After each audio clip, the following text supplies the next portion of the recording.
I think you're amazing. You are too, Henry. Thank you so much.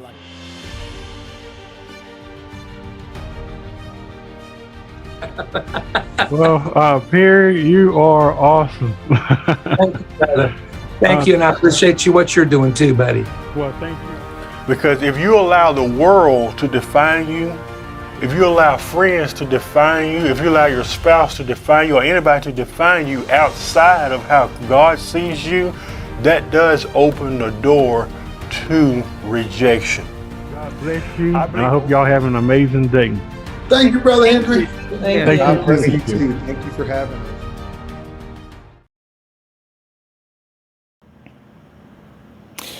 Welcome to this special episode of the Brother Henry and You Show. As you might surmise by this moment, I am not Henry Harris. I'm Derrick Day. And this is a special edition of the Brother Henry and You Show. And Brother Henry asked me to come aboard for one session and share something that is on my mind. And so it's this. I want to ask you, the viewer, the listener, about your faith and your belief. Why do you believe what you believe? Why do you have faith in what you have faith in? Now, these are very important questions, and I think one of the terrible things about things in the spiritual realm is that most people are not capable or refuse to articulate what it is they believe and why. And this is really important because we all believe something. And some of us have faith in something. I like to think, for me, myself, I don't have faith in anything, but I have confidence in that which is tangible, measurable, and repeatable. That's me. Now, your mileage may vary. But what I want to talk about today is, why do you believe what you believe? And for me, things that I do believe. For example, I believe that Honda is the best car manufacturer in the world. Now, why do I believe that? Because Hondas are reliable. Hondas have great resale value. Hondas are attractively designed, and Hondas are very well engineered. What does all of this add up to? Hondas are also eminently reliable. In other words, and I've had a couple of Hondas, that when you go out and you put your key into a Honda, now let's just say on an average day, 365 days of the year, let's say that you start your car 3 times in a day. That means that you are starting your car over 1,000 times in a year.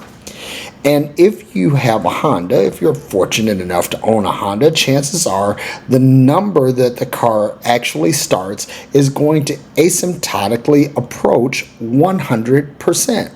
Why? Because Hondas are well engineered, they're well designed, and they're eminently reliable. In other words, I can count on a Honda. Now, if you believe in something, it would be incumbent upon you to gauge the reliability of what you believe in.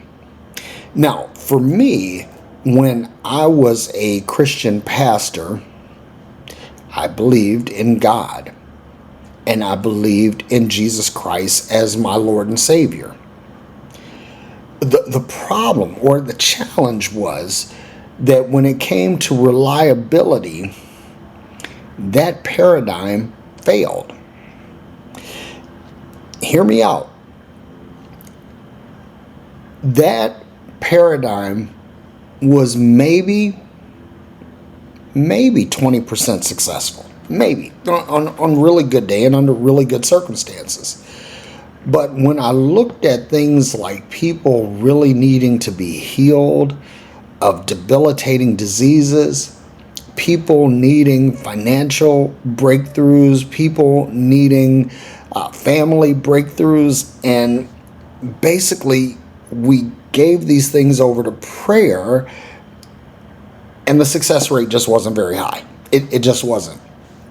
And my co-host on Freeology Friday, Aaron Tomlinson, Aaron said that at one time he saw 70 to 75% success rate in healings in church services.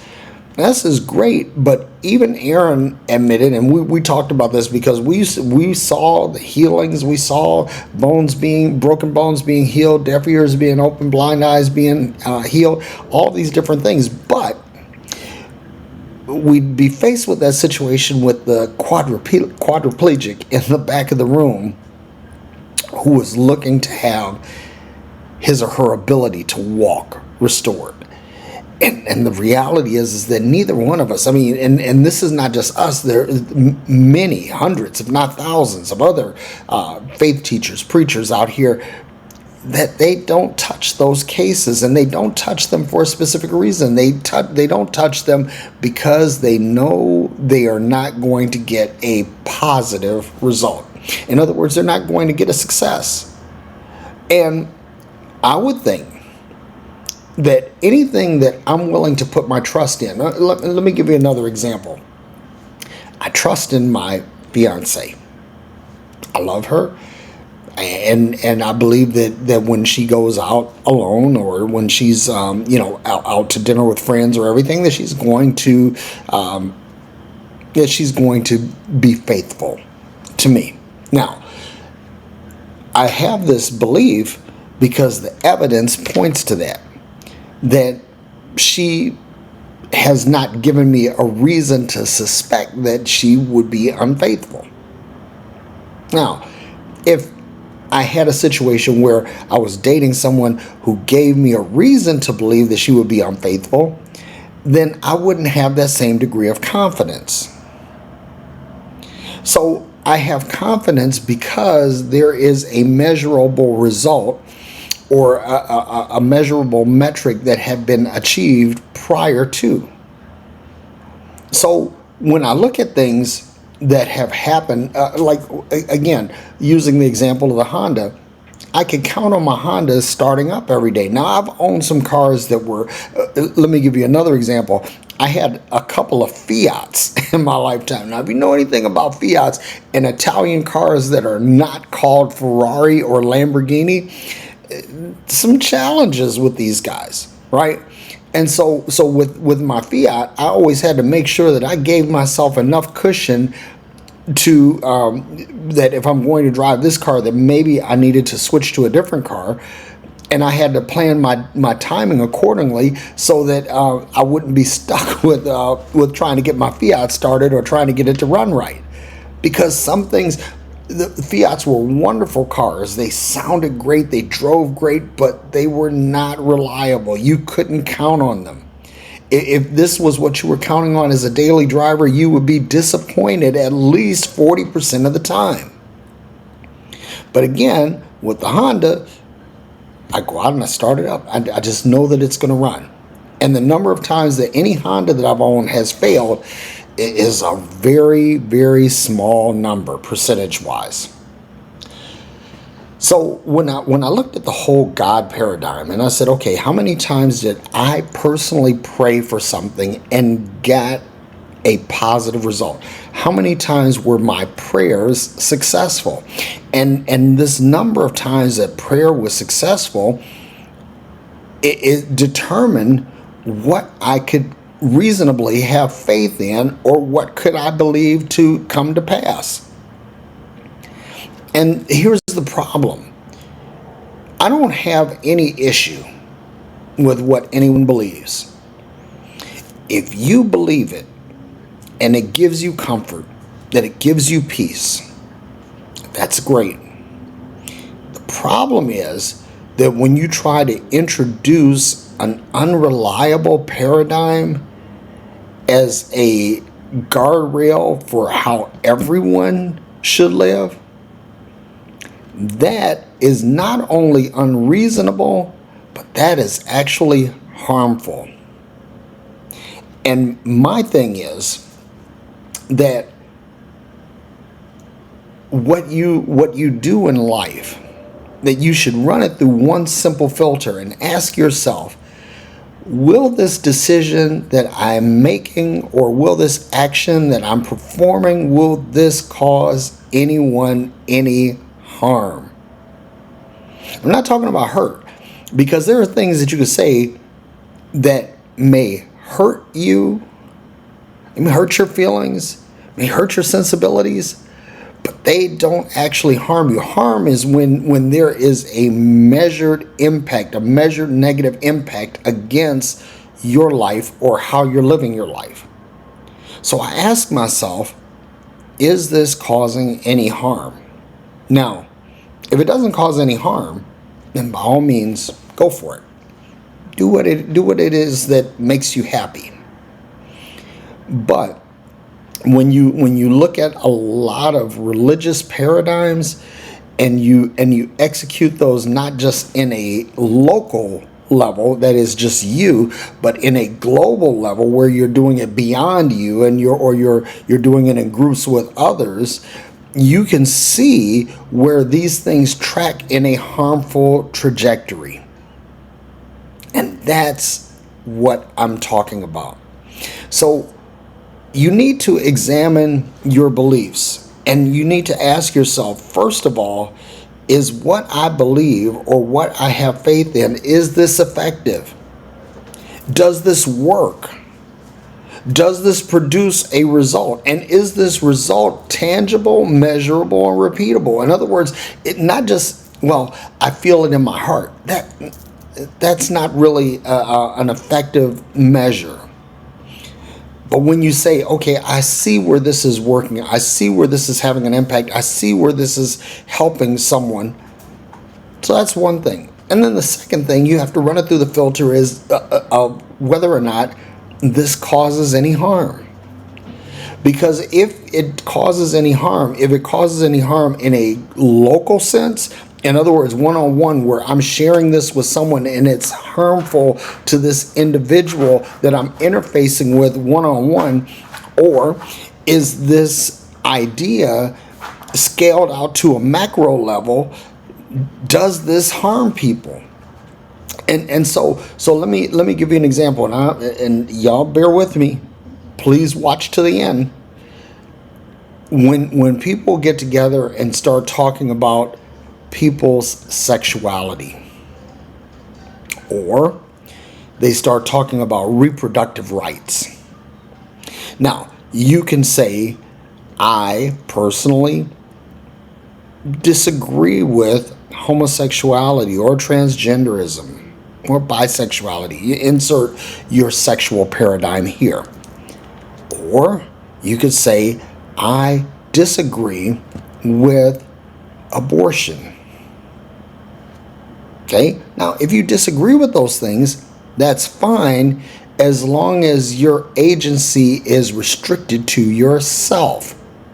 But when you say, I want to expand my agency by collaborating with others to produce strength in numbers by which I'm able to impact or influence public policy so that people who are transgender cannot walk the streets safely, cannot feel secure in their own persons, that people who are gay, that they can't marry, that they can't enjoy the rights and protections of marriage, or that when you start talking about reproductive rights and you start saying, well, that I don't believe in abortion and I want to see abortion restricted so that other people can't get it, and what you're doing is you're limiting the health care options of women and also limiting the right of women to have autonomy over their own bodies, that when you do this, you are actually causing harm.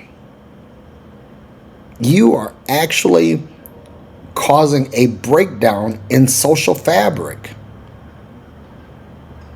You have gone past live and let live, much less live and help live, to live and destroy, to live and cause harm. And this is why what you understand about your own beliefs is important. Because you can have a belief and you can say, this is absolutely, positively important to me. This is something that absolutely influences and impacts my own life.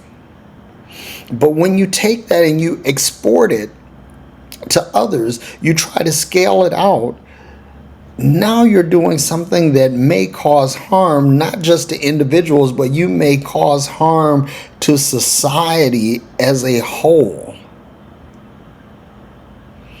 So let's wrap this up with this, that when I think about what do I believe?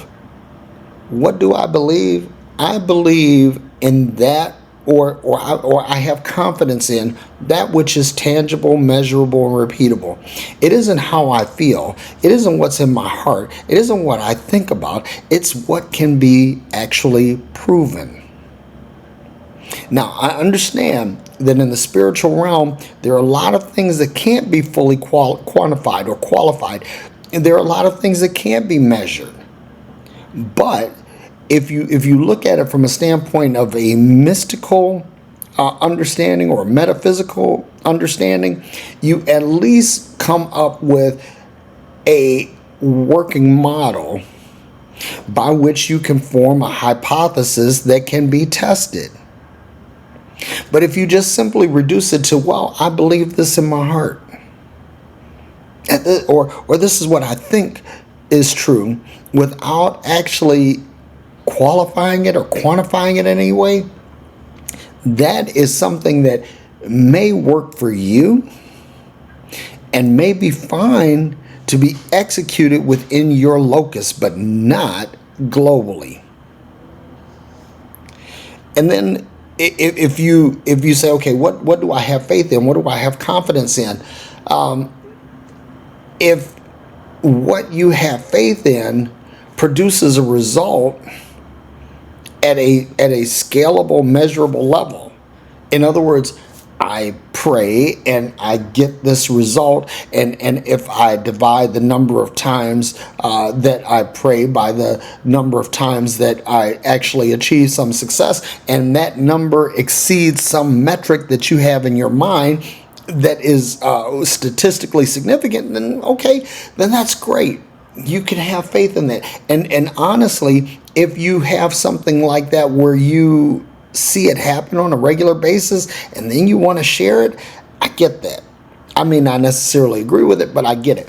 So let me give you another example, that when you're investing, if you invest in a particular stock or a particular realm of stocks, and you see that you're getting a particular return on investment or ROI on that, okay, then you can invest in that over and over again, and you can say, okay, I'm on a running average, I'm getting a 75% success rate. I'm winning 75% of the time.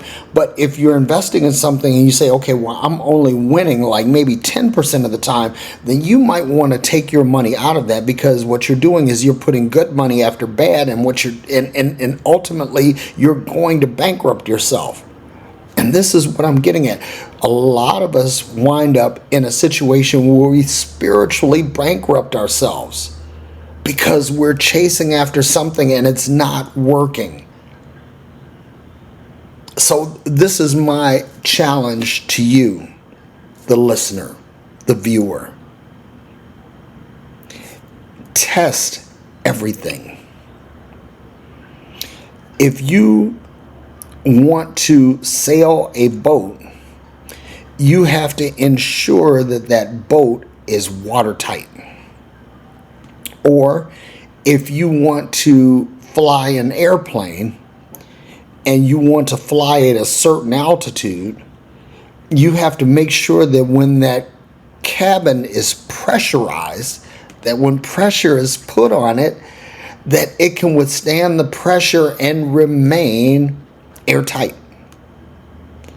And if you don't do these things, if you don't put pressure on what you believe, if you don't subject what you believe to scrutiny, to testing, that if you don't take the time to formulate a working hypothesis that can be peer reviewed and tested by others to see if it can be modeled into a working, repeatable, tangible, measurable theory, then maybe you ought not to do it. Maybe this is not something that you can believe in. Maybe this is something that you cannot trust. Maybe this is something you cannot have confidence in. But you have to test it for yourself.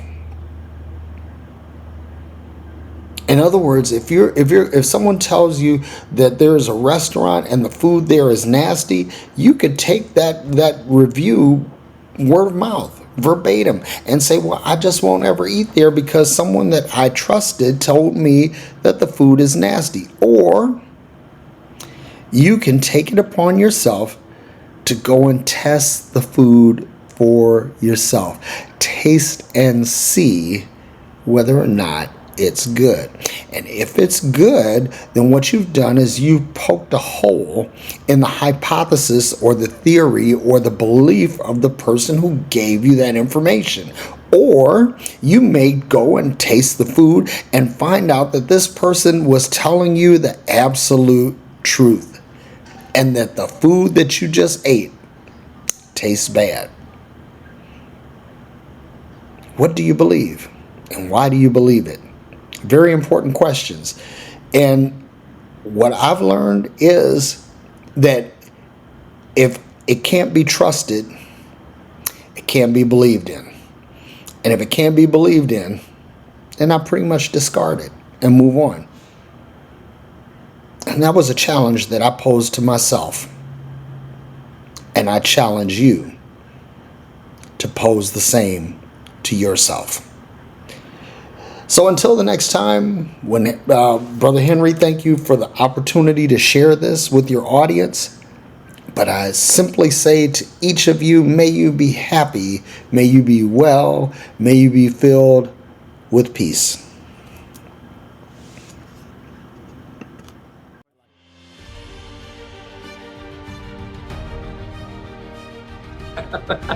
Well, Perry, you are awesome. Thank you, brother. Thank you, and I appreciate what you're doing too, buddy. Well, thank you. Because if you allow the world to define you, if you allow friends to define you, if you allow your spouse to define you or anybody to define you outside of how God sees you, that does open the door to rejection. God bless you. And I hope y'all have an amazing day. Thank you, Brother Henry. Thank you. God bless you too. Thank you for having us.